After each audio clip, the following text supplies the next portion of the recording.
dami na nangyari kagabi kaya hindi ko na ito nabigay sa'yo.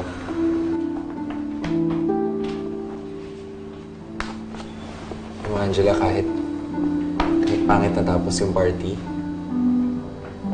pero sa akin may napatunayan ka pa rin. Congratulations.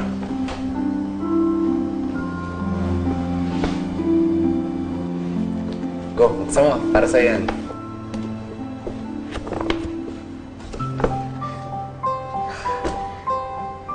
Aso?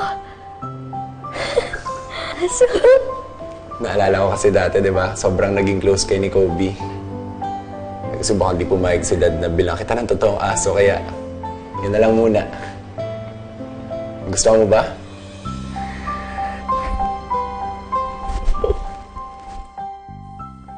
Babe. Ay, ay! Happy Monstery! Oh, yan ito! Happy Sige, buksan mo.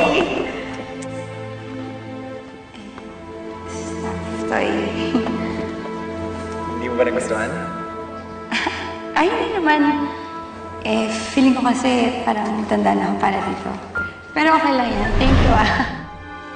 Thank you, Calvin. Angela! Nakawala na naman yung stutter mo.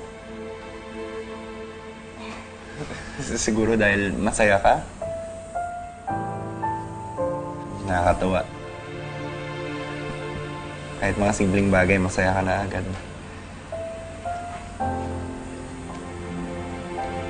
Siya na ngayon ang bagong Kobe.